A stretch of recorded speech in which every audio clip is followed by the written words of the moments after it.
नमस्कार।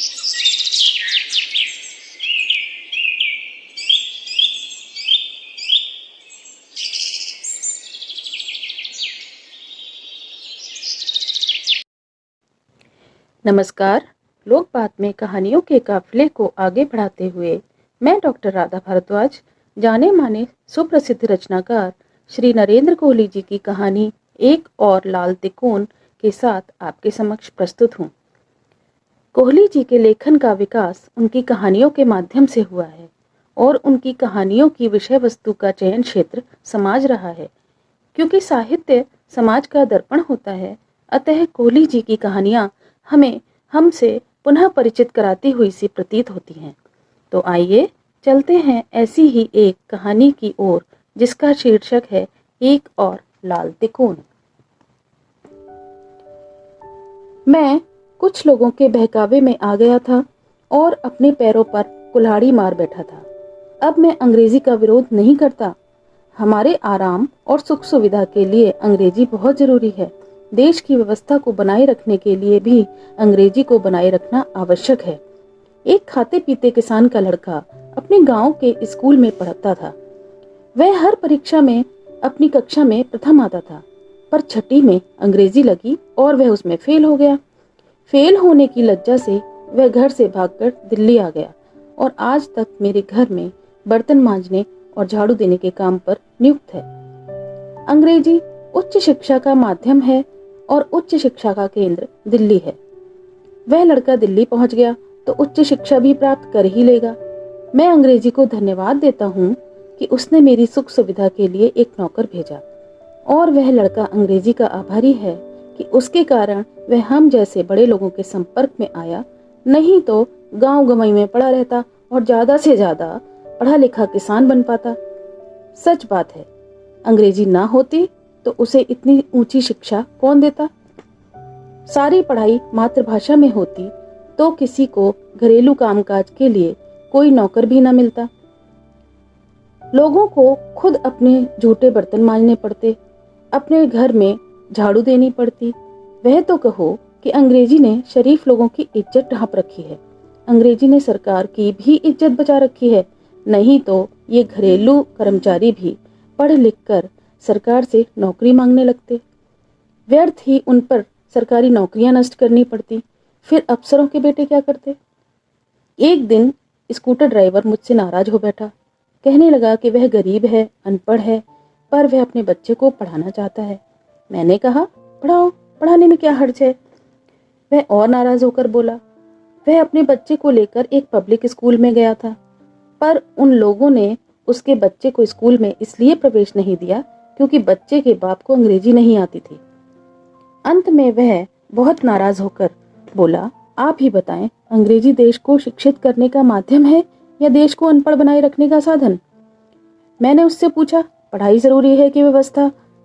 व्यवस्था, उसने कहा। अंग्रेजी पढ़े बिना भी इज्जत से जी सकता है, किंतु व्यवस्था के बिना किसी की भी इज्जत सुरक्षित नहीं रहेगी। ठीक कहते हो, मैंने उसकी प्रशंसा की।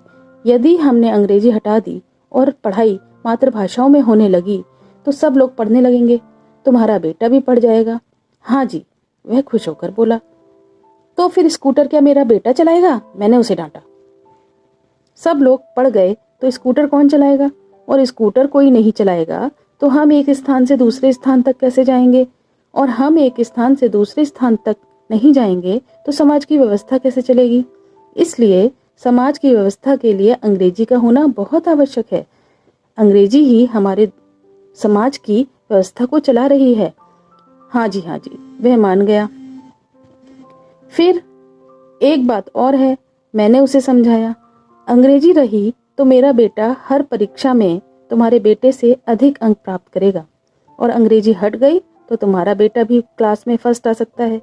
अब तुम खुद सोचकर ईमानदारी से कहो कि एक स्कूटर ड्राइवर का बेटा क्लास में फर्स्ट आए और एक ICS अफसर का बेटा पीछे रह जाए, क्या यह अच्छा लगेगा?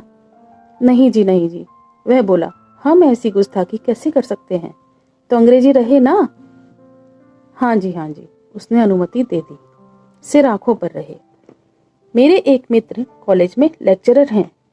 वे भी मेरी ही तरह पहले कुछ लोगों के बहकावे में आ गए थे और अंग्रेजी की बुराई करने लगे थे। अब वे भी मेरे ही समान अंग्रेजी के समर्थक हैं।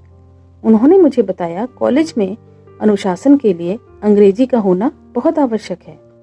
हिंदी में अनुशासन नहीं रहता क्या? मैंने पूछा। अजी लानत भेजो, वे बोले, हिंदी भी कोई भाषा है? क्लास में जो कुछ बोलो लड़के सब कुछ समझ जाते हैं और फिर धड़ाधड़ प्रश्न पूछने लगते हैं। उन प्रश्नों का उत्तर ना दे सको तो क्लास का अनुशासन बिगड़ता है, और उनका उत्तर देना चाहो तो घर पर रोज लेक्चर की तैयारी के लिए 6 घंटे पढ़ना पड़े। उससे तो अंग्रेजी ही भली। बिना तैयारी के क्लास में चले जाओ, जो जी में आया बोल आए, ना कोई समझेगा, ना कोई अंग्रेजी बोल सकेगा, ना क्लास का डिसिप्लिन बिगड़ेगा। मैं मान गया कि डिसिप्लिन के लिए भी अंग्रेजी बहुत जरूरी है।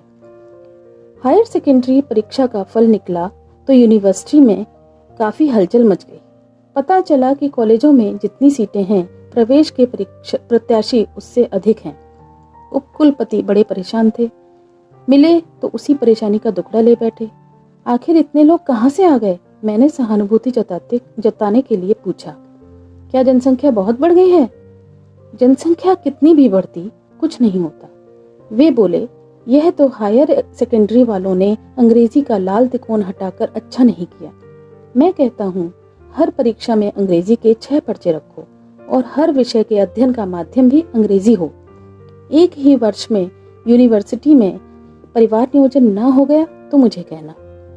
पर विद्वान लोग तो कहते हैं कि अंग्रेजी उच्च शिक्षा का माध्यम है। अंग्रेजी हट गई तो उच्च शिक्षा नहीं रहेगी, और आप उसे उच्च शिक्षा से रोकने का साधन बना रहे हैं। मैंने पागलों का सा प्रश्न किया। वे मेरी मूर्खता पर खूब हंसे जी भर।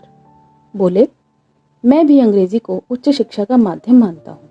उच्च शिक्षा के माध्यम से अभिप्राय है समाज में ऊंच नीच बनाए रखने के का माध्यम। अंग्रेजी हटी तो सब लोग बराबर हो जाएंगे, तब भारत में जनतंत्र हो जाएगा, ऊंच नीच नहीं रह पाएगी। मैं बोला। और भी एक बात है, उन्होंने मुझे बताया, अंग्रेजी भारतीय संस्कृति की रक्षक है। भारतीय संस्कृति की रक्षक? मैं समझा नहीं। शिक्षा का माध्यम हिंदी हो गया तो लोग अपनी पुस्तकों को लाल कपड़े में बांधकर रखने और रोज प्रणाम करने के बदले उन्हें पढ़ने लगेंगे। उससे उन पुस्तकों का आदर मान कम हो जाएगा। नीच जाति के लोग भी अपने ग्रंथों को समझने लगेंगे। ठीक है, मैंने उन्हें बताया। मैं इस बात को पूरी तरह मान गया हूँ, अंग्रेजी के शत्रु राष्ट्र विरोधी लोग हैं। उन्हें गोली से उड़ा दिया जाना चाहिए। धन्यवाद। आपको यह कहानी कैसी लगी? अपनी प्रतिक्रिया अवश्य दर्ज करें।